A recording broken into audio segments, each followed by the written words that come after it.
Well, hey there, Soul City. It's good to see you. My name is Jon Jorgenson, and I'm sitting here with lead pastor / Instagram DJ, Jarrett Stevens. Instagram celebrity DJ. Oh, sorry. I forgot about that one Please part. get it right. Well, thanks for being here with me. Yeah. Taking a step off of the turntables. Sure. And Happy call them to do it. turntables? Yeah, you got it right. Oh, That's wait, it. there you go.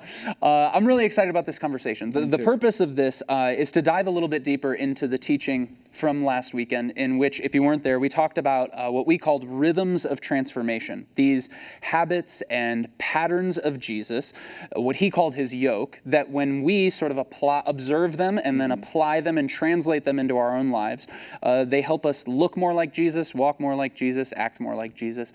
And he begins to transform us through them. And we encourage people to discover their own unique rhythms of transformation by asking 3 simple questions.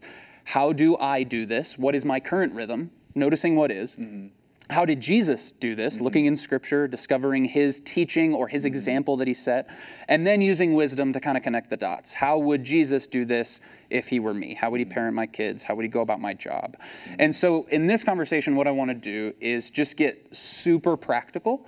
I want to talk about how Jesus informs rhythms in our lives, how we invite him to do that, give some examples for how we in our context walk those rhythms out, and then maybe give people some resources if there's an area that they're looking to grow in a little bit more. I love it. Sound good? Yeah, that's awesome. John, it was an incredible message and a timely message. So thank you very much. Like, it was legit. It was a really great message that I think all of us feel so out of rhythm.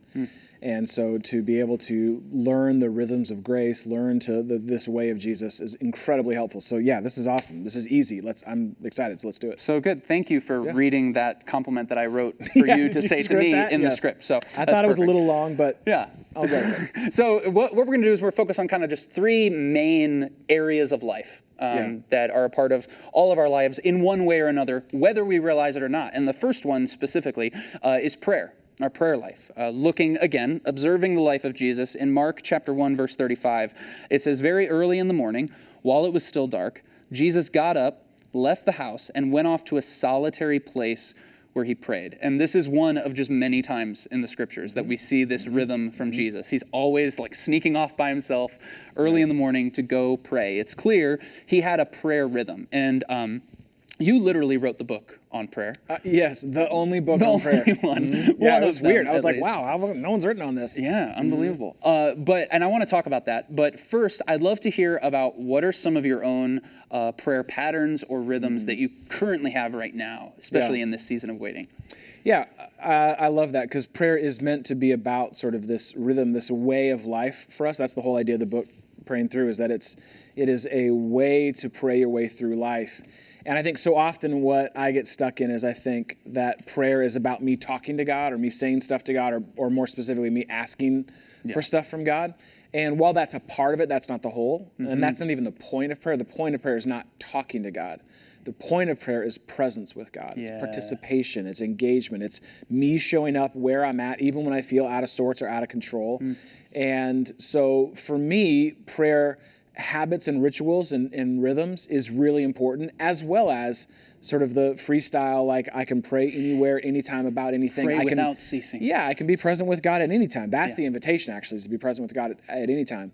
But for me, some of the rhythms that have been really helpful and that I have found more important and more challenging have been sort of my morning routines around prayer, and those include morning meditation. And I know, you and I have talked about this, when I'm on in meditation, my day feels totally different. It just feels completely different. And everyone can tell when I'm off. And I would say over the last 6 weeks, there have been weeks where it's like, oh man, that was like, it wasn't a chore. It wasn't hard. It was like, I can't wait to meditate. I can't wait to be still and be quiet with God. And then there's been other days where I've gone days and thought, oh my gosh, I haven't stopped once to slow down and just be still. And the whole point of that, why that's such an important prayer practice for me, a part of my rhythm every day, is it just allows me to stop talking, which Jeannie loves, which, I'm sure Soul City loves. But to just stop and to just rest and to just be still and quiet and present with God. Yeah. And then it moves into, for me, one of my rhythms that is really important. That is, I found that it's contingent on my agenda for the day, but I walk through my day in the shower. So I sort of walk through my day with God as I'm showering. I think about all the people I'm going to be talking with or the things that I need to get done, and I sort of pray my way through the day in advance. Because what I will do if I don't do that is I'll start to get stressed or revved up. And so that rhythm is very important for me to kind of just play my day out as best I know. Anything can happen and change during the day.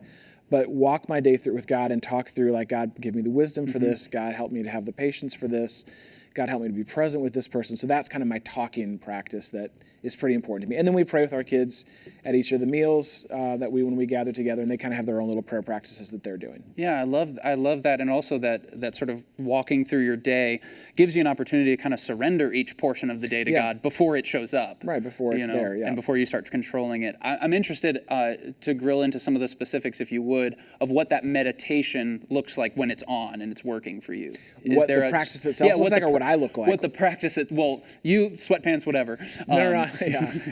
No, but what the practice itself looks like, your specific meditation. Yeah, it's silence, and that's straight silence, and no music, no Bible, no journal, no nothing. It's there's a gray chair that you've been in our house many times.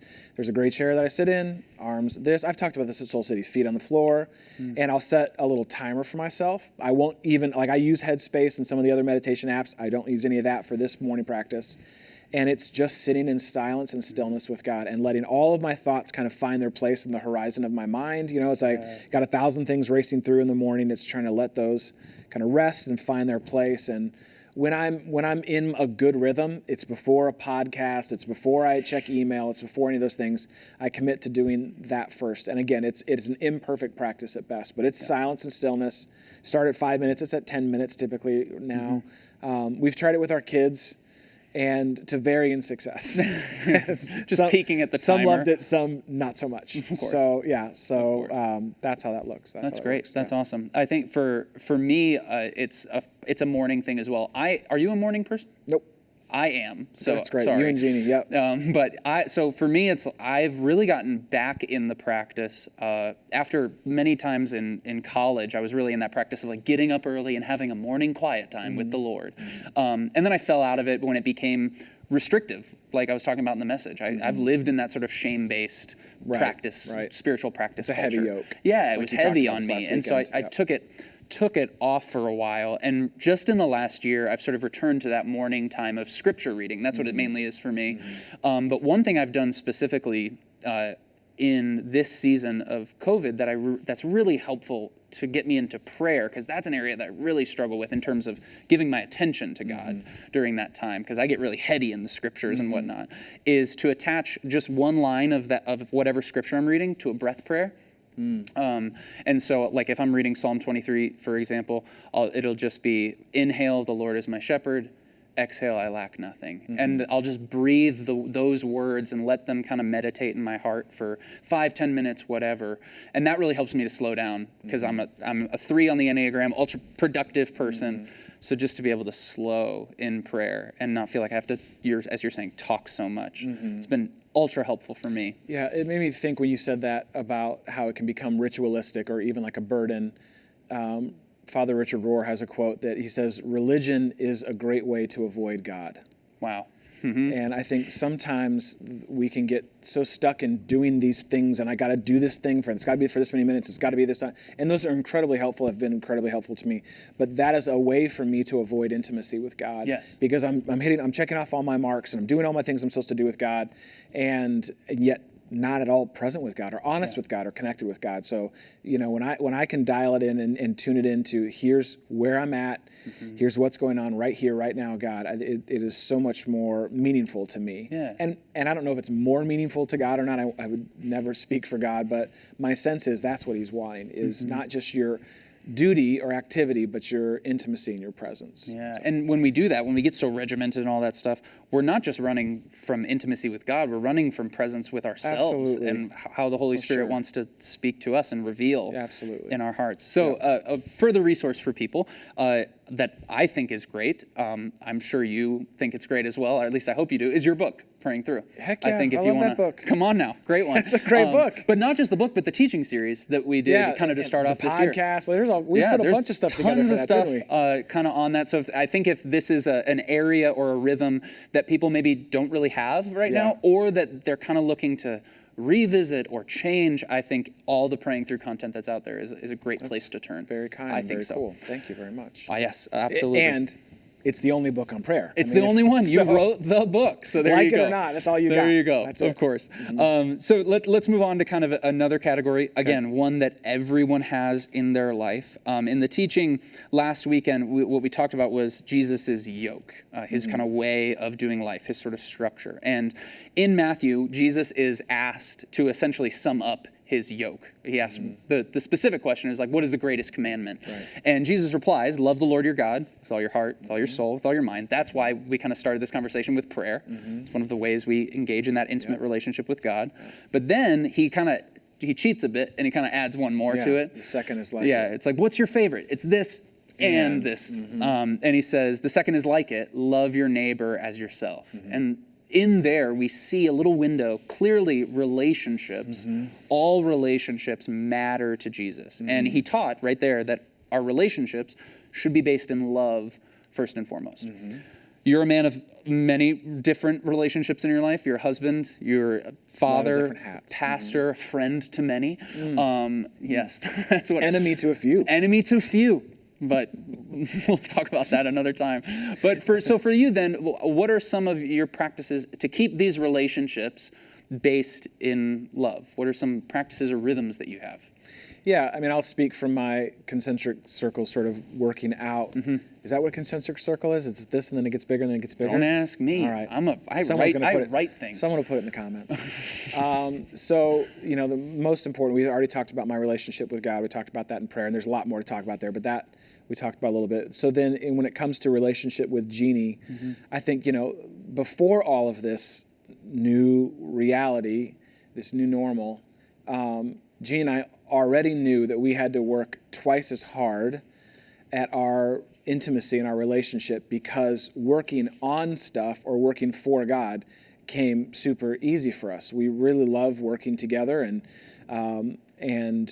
we've shared the story before. A mentor in our life, Jim Dethmer, and his wife Debbie told us a couple of years ago, that productivity is easy for us, but they pushed on us, do you compromise or do you miss out on, sell short your intimacy because of your productivity? Wow. Yeah, that was fun.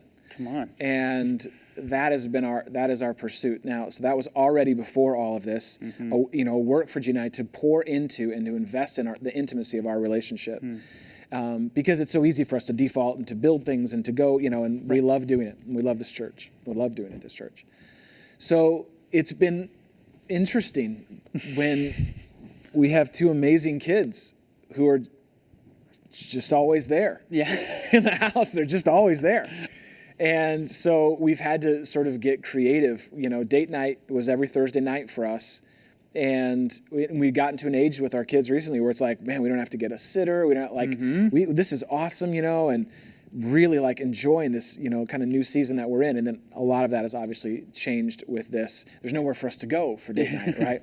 We go to the kitchen. You guys go to the kitchen, yeah. And to the living it doesn't room. matter. They'll still find us. It's not hard to find us in our house. They know. So one of the things that we've started doing is, we have our work times, we end our work times so that when we're at home, it's just, we're always at home, but when work time is done, it's just us time. And then we've been going to, this is going to sound real radical. Are you ready for it?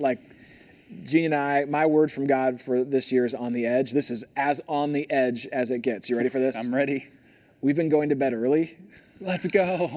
It's a real radical I'm also thing not to a do. night owl, so you're speaking my language here. So we have been going to bed significantly earlier than I'm comfortable with. and we'll say to our kids, doors are locked, most of the lights are turned off. But hey, the sun's going to go down in about an hour. Yeah, so right, you are on your own. You've been given dinner. You have all that you need. You cannot bother us. And that doesn't always work. But that time, we'll close our door, and that's a time for just us. And so we'll talk or talk through our day, or we'll talk through whatever it is, whatever's going on. we'll watch a show. Jeannie usually falls asleep within 5 minutes of that show. Same. So I watch a show. And so that has become really important to us, that time, really important to us. Like, I can't wait to get to the end of the day because shut the door, it's just us. And it's really meaningful to me. I'm trying to think, I wrote some stuff down so I didn't miss this. Yeah, and then with our kids, you know, we're trying to be as intentional as we can with each of them. With Gigi, it's all about the trampoline right now, and so like, come watch me do flips, and can you double bounce me? And so in each of us kind of taking our investment there into the things that they're into. Yeah, as someone who has taken Gigi to a trampoline park with my wife, we know all about that. And Elijah, it's all basketball, and so Dad, can you come out and guard me? And I'm like, no, I can't, literally physically can't guard you anymore. And so, you know, it's trying as best we can to be intentional about that, get out of the house to do things with them. There's family games that we love to play. Uno Flip is our big one right now that we're really loving. Oh, come on. And it's a lot of fun. It brings out the worst in us.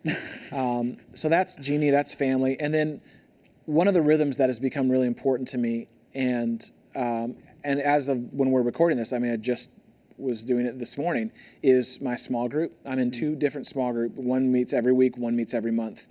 And it's really important to me. And when we had to switch everything to Zoom, I'm like, this is not going to work. Small groups don't work over Zoom. And I've been blown away every week at how important those times have been for us. And like every guy, almost every single guy shows up. And we have like 17 or 18 guys in our group. Everyone shows up for this every time. And in fact, today was when we're recording this, was supposed to be the last day of our small group.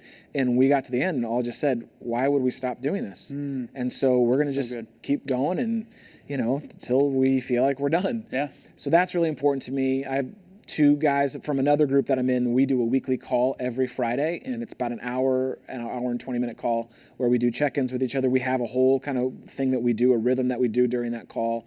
And I'm not surprised at how much I need people. Yeah. And how much I need people other than my wife and kids. Like, I love them, but I need some other relationships. And so even for you and I to have this time, or we were on the phone yesterday, like, it's important to keep that rhythm and have it be a part of a thing. Like every week I'm gonna, or every other week I'm gonna, so that I know that kind of sets the rhythm of my life relationally. And it's so easy, especially right now, I've noticed for myself, to say no to those things or to put them off or whatever. I woke up this morning ready for this to be my last small group. I'm like, yeah, this is it. Man, it was awesome. And then as we were together and one of the guys brought it up, I'm like, yeah, no, I want to keep doing this. Yeah, as soon as you, like, the hardest thing is to log on and but as soon as you get into it, every time I do. Yeah, that's kind of, I've one rhythm I've kind of set in some of my relationships is specifically targeted towards people who I know this season that has been particularly hard on them.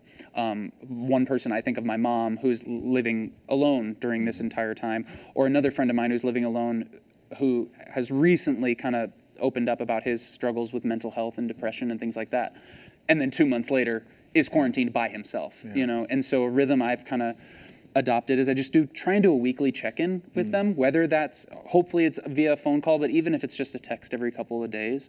And one thing as I was thinking about that rhythm kind of came to mind for me was I don't want to wait to love the people in my life who matter to me until it's convenient for us, you know? Till because it works for you. Jesus doesn't wait till it's convenient to love us. He loves us right where we are, you know, here today. That's good. Kind of for people who are looking for further resources, I thought the Relationship Goals series from a few months ago. Yeah, from a couple months ago. That you and Jeannie did was so great. I love that series. Yeah. I don't brag about my stuff, but I'm really proud of that series. The talk that, I can't remember if we did it or I did it, everything feels like it was a million years ago, but on the my work, your work, our work. That was you two together. One of my favorites. I love that talk. Like, I want to go back and listen to it again. Well, because that's a system. Yeah, I do my work while you do your work so that we can do our work. Like that. Yeah, I agree. It's a great time teaching series for people who are in any kind of relationship to begin to examine, like, oh, am I doing my work? How do we do this? How do we do this now? And then a book that I know you love, I love as well, is The Path Between Us. Suzanne Stabile, the author of Road Back to You. Just an Enneagram lens how we to look at types relate to each other. Yeah, huge. I love Suzanne. She's awesome. Yeah, so good. All right, well, you good for one kind of final category? Yeah, and I love yes, I am. And it brings up a great point, John. I found myself on these phone calls when I'm kind of ready to be done, saying things like, hey, I got to get going, I got to run. But the truth is, I'm not going anywhere. I'm not going anywhere. I can't say that in integrity anymore. I have to just start saying, I don't want to talk to you anymore. It's just like my computer's going to die. I'm just kind of done talking to you. Because where do I have to go? Where else do I have to go? So let's do one more. I think screen fatigue is a perfectly notable I'm tired of looking at you on Zoom. That's what I'm going to start saying. I'm just tired of looking at you. Of a Zoom call. I love you very much, but I'm speaking tired of, let's have a conversation around technology. Yes? Let's do it. So right when this kind of social distancing, even before the stay-at-home order was officially put in place, you posted something on Instagram that I really, really loved.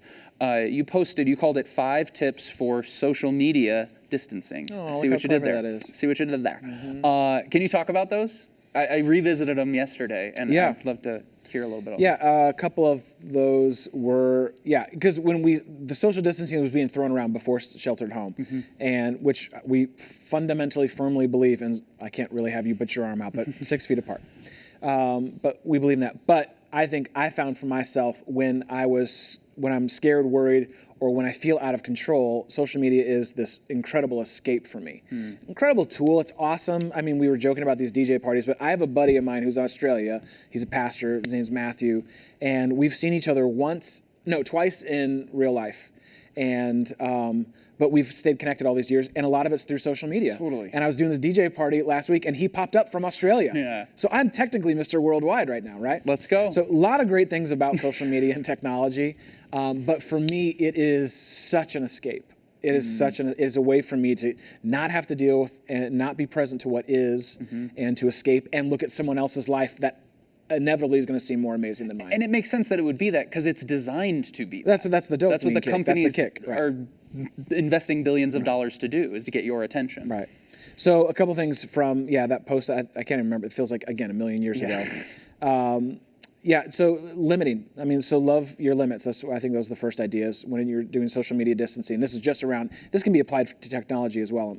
But to set limits, we're all on screen time as a family, and we compare just about every day where we're at, and now it's become a competition for who's on less with each other. Right. Now, I'm sure our kids have burner phones just so they can't get their screen time up. Yep. But for us, it's, that's a way of checking in oh man, I was on my phone for 6 hours yesterday.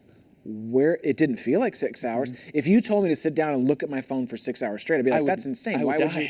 But somehow I figured out a way to do that. So setting limits and then keeping your limits for whatever that may be. And you can set them in your phone. Yeah, you can go in there and your phone override them in your phone. You can override them. The parental controls are not very strong there. But even just having that reminder for me, when it all of a sudden pops up, it's like, wow, I've been on Instagram for an hour already today. It's 8 a.m. Right. What have I been doing? Right. So that was one. The other one was experts over influencers. I think especially in the day we're living in, is I'm going to lean more into experts. I'm going to lean into Dr. Fauci. I'm going to lean into the CDC. I'm going to lean into actual scientists versus people's opinions, and that's true beyond a pandemic. Who are experts in this area? Everyone has an opinion, but expert wisdom is invaluable. And so that's one of the things to do. Another is to call your people. And this is I wrote this before we knew how much Zoom would be a part of our lives. But, I have a buddy of mine who lives in Florida, is a pastor friend, and we have a monthly call that's set up. And to me, it's, I can DM him or I can text him but that time where we spend an hour just talking and reconnecting with each other is incredibly meaningful to me. And so hearing someone's voice or seeing their face if you're not zoomed out is a great recommendation. Connection over following. The idea there is kind of similar to the last one is, I went through this last week and purged a bunch of people that I really love and respect, but I was using as triggers why they seem, they have it better off than I do, or man, their church looks awesome. Why can't our church be more like their church? So ridiculous. That's right? why I lost a follower. I got it now. That was it. And so, I kind of purged a bunch of folks that I trigger myself with. It has nothing to do with them. They're amazing people, and some of them are even friends. They're amazing people. But because what's more important to me is not just that I have a bunch of people that I'm following. I want to make sure that I have people that I'm connected to and that I have a connection to. And so, again, it's great. And a lot of the followers I have, this because you run my Instagram. They're mostly skateboarders from the 80s and hip-hop artists. So, I'm not going to have a relationship or connection with all of them. But for the people that I do, value the connection over them versus just following whatever they post on social. And then choose growing over scrolling. How can I pursue growth? How can I use and leverage this time? It's the whole point of this series, How to Win at Waiting. Yeah. How do I use this time that I have rather than just numbing out? How can I use it to actually engage, be present with God, to grow with God, my relationship with God, to practice a new spiritual practice, a new rhythm? Yeah. This is a window to do that. If not now, when? Totally. This is a window to do that. So that was the post. No, one kind of theme that I'm hearing through all of these, which is why I love the post so much, because it sort of spoke to a philosophy that I've sort of grown around technology, is that I'm not saying, and I don't think either of us are saying that the technology or social media or any of it is bad. It's just, let's be intentional with it, because clearly we're spending hours upon hours with our relationship to our phones, just like I spend hours upon hours in my relationship with Erin. Right. I'm intentional with my relationship with her. Why would I be completely unintentional in my relationship with this? And let it dictate the rules. Because it has an agenda. Right. It has a yoke for your life. Use of that phrase, Jon. Instead, I'm going to allow Jesus to inform how I engage with this. Yeah, that's awesome. And I'm going to need to be creative about it, obviously, because he didn't really talk about the iPhone. I don't even know what version. It was like the iPhone 4 when he was around. I think so, probably. And in that post, you recommended 2 resources, both of which I really, really enjoy. Digital Minimalism by Cal Newport. By Cal Newport. Great book. And then I actually book. read this one based off of your post, which is The Tech-Wise Family. And one thing I love from Andy Crouch, Aaron and I, we don't have kids, but he talked about parenting your phone. And your kids, they go to bed at a certain time, and especially when they're young, it's before you. And they go to bed in their own room. Yeah. They put them in that's the plan. So the idea is you do the same with your phone. That your phone goes to bed maybe an hour before you do. So I've been putting my phone on Do Not Disturb long before I go to bed. And then they get up after you. So I wait until, usually after my morning prayer time, scripture reading, that's when my phone gets woken up, Invited into the day. Yeah, and it's just a way that I kind of maintain control over this device rather than it controlling me. Yeah. So Jeannie is better at this than I am, because she charges her phone in a totally different room. She puts it away before we go to bed, before we have that time, and then she can't just reach over and grab it and look at it. So, and I love that, and could easily do it. I have a charger in that same room, and usually I'm like, I would, but it's my alarm. Yeah. It's not my alarm. Hey, so not every rhythm is for everyone. It's flexible depending on who you are. But I think these rhythms around technology, they're a big one. And like we said, Jesus doesn't talk about them explicitly, but he does talk a lot about our attention and what we give our attention to. And I quote you yet again: your attention determines your direction. Yes, that's right. That is well, yeah, that's true. I don't know if I came up with it or not, but that is true. But it is, and I think as these rhythms of transformation that we're talking about, whatever area of life that we're talking about them in, they're about giving our attention first and foremost to God, to Jesus, and allowing him to inform these rhythms and the way we do life so that he can transform us. Yes. That's what it's about. The whole game. Yeah. And so if watching this, maybe you want to dive into some of those categories, whether it's prayer, relationships. Eventually, the goal is to allow Jesus and invite him to inform every area of your life. That's the idea. Choosing one area is a great place to start. And I talked about it in the message, gave a little homework. We have a structure sort of for this, created a little one-sheet outline that you can download if you want. It's at soulcitychurch.com/online. You can find it there. It's called Rhythm of Transformation Outline. But I thought a great way to maybe end this conversation is just to read that text that I taught from,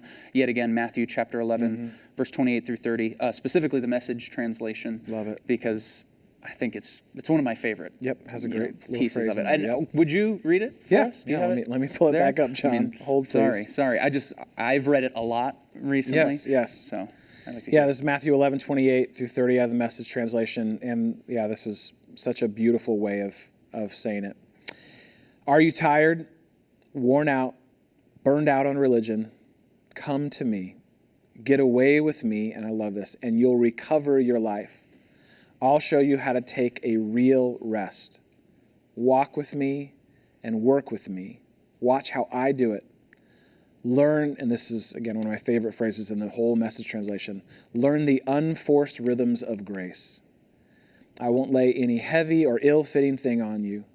Keep company with me, and you'll learn to live freely and lightly. Yeah, and I think that's our prayer for our families. That's our prayer for our whole church, that we would learn to live freely and lightly under the yoke and in the way of Jesus. I love it. Thanks, John. Thank Great you. message last weekend, and I'm glad we were able to kind of unpack it a little bit more during this time. So thank you so much. No, thank you. Thank you. And thanks for watching. We'll see you soon.